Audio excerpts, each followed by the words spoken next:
और सबसे पहले आपको बताते हैं बागेश्वर धाम के पंडित धीरेन्द्र कृष्ण शास्त्री द्वारा हनुमंत कथा के बारे में, जिसका शुभारंभ शुक्रवार को हुआ। वहीं शनिवार को लोहिया का तिबारा पर दिव्य दरबार लगेगा, जिसमें पर्चे के जरिए मन की बात बताने के लिए पंडित शास्त्री विख्यात हैं।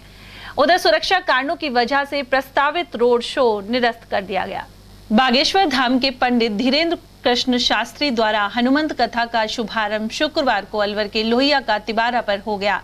यहाँ भव्य पंडाल बनाया गया है और गणेश जी, भगवान राम, सीता और लक्ष्मण सहित हनुमान जी, दादा गुरु पंडित धीरेन्द्र कृष्ण के गुरु स्वामी रामभद्राचार्य के भव्य चित्र भी विराजित हैं।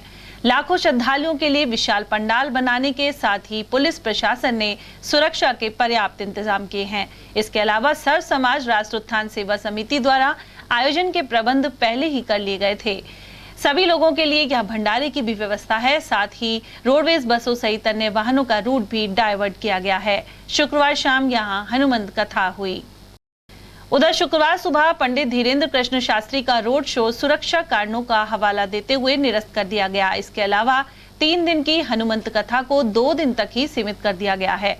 आयोजक श्री कृष्ण गुप्ता के अनुसार कथा शुक्रवार और शनिवार को होगी। महाराज जी रात को 2 बजे दिल्ली से बाई रोड आ चुके हैं। सिक्योरिटी रीजन से उनका जो रोड शो होने वाला था वो कैंसिल कर दिया गया है। बाकी सारे प्रोग्राम यथावत चल रहेंगे। कथा कितने बजे से स्टार्ट होगी? 4 बजे आज कथा होगी। कल सुबह 10 बजे से दिव्य दरबार, शाम को हनुमंत कथा होगी। 8 तारीख का कोई प्रोग्राम नहीं है, केवल 2 दिन का ही प्रोग्राम है, 6 तारीख का और 7 तारीख का। बैठने की व्यवस्था को लेकर के जनता को क्या संदेश है? पहले पूरी 5 लाख लोगों को बैठने की व्यवस्था की गई है। कोई दिक्कत नहीं होगी। अब सब एंट्री फ्री है। सबों से आदेश निवेदन है कि जरूर आएँ और महाराज जी का दर्शन करें और कथा का लाभ उठाएं। और वहीं से पूर्व पंडित धीरेन्द्र कृष्ण गत देर रात करीब 2 बजे अलवर पहुंचे। उनका रात्रि विश्राम MIA स्थित IET कॉलेज कैंपस में रहा। अलवर पहुंचने पर उनका आरती उतार कर स्वागत हुआ और श्रद्धालुओं ने आशीर्वाद लिया। यहाँ मौजूद नन्ही बालिका के साथ महाराज ने बातचीत भी की। एक युवती ने महाराज को चश्मा भी भेंट किया, जिसे उन्होंने कुछ देर के लिए लगा भी लिया। गौरतलब है कि शुक्रवार शाम लोहिया का तिबारा पर पंडित धीरेन्द्र शास्त्री ने हनुमंत कथा की और 7 अक्टूबर को सुबह 10 बजे से दिव्य दरबार लगेगा। वहीं शाम 4 बजे से हनुमंत कथा होगी।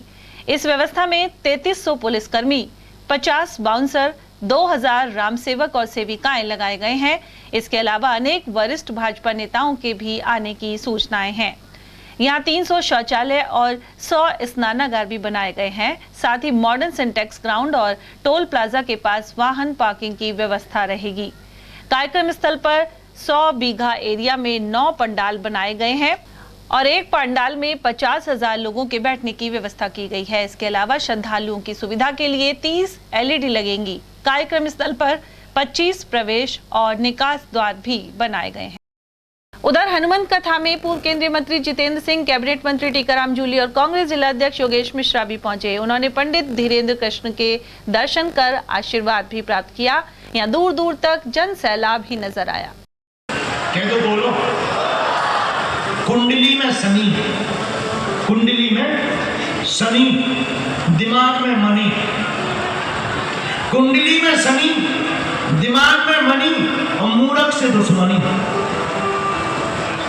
कुंडली में शनि, दिमाग में मणि और मूर्ख से दुश्मनी।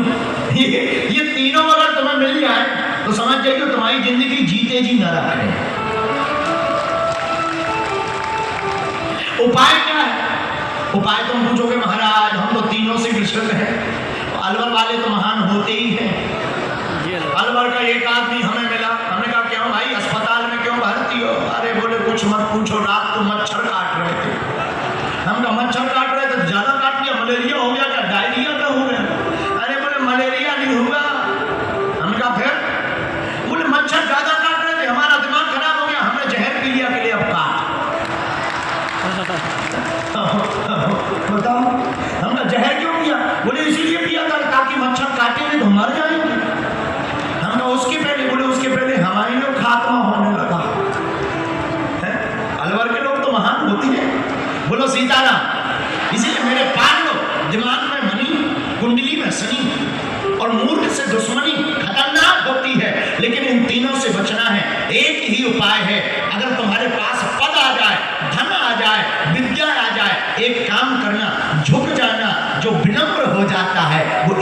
से ऊपर हो जाता है। एक बात मूर्ख को समझाई से,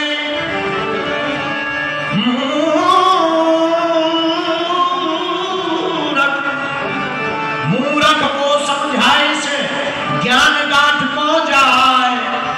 ओ कोयला होए न उजरो, नो मन साबुन खाए। अब कोई भैंसिया पे सर्फेक्शन लगाए, क्यों? वाइट निकल आएगी। बताओ कहीं भैंस वाइट होगी? बोलो भाई, यहाँ अलवर का सर्फेक्शन इतना तेज हो तो हनुमान जी जाने, हमारे यहाँ मध्य प्रदेश में तो नहीं है। कितना भी साबुन लगाओ और भैंस काली से गोली नहीं होगी। अच्छा, भैंसिया को फैलना भी लगाई जाए, विचार कर क्या गोरी होगी? ये भारत भी बड़ा अजीब देश है, बुरा मत मानना है आप लोग। एक मैडम आती है टीवी पर, बहुत पुरानी बात है, टीवी पे आती है, टीवी पर आती है, अब वो प्रचार करती है, हम नाम नहीं लेंगे वरना केस कर देंगे। वो प्रचार करती है, प्रचार एडवर्टाइजमेंट में कहती है अमुक अमुक तेल लगाइए, काले घने बाल पाइए, उनका खुद का कसम गंजा।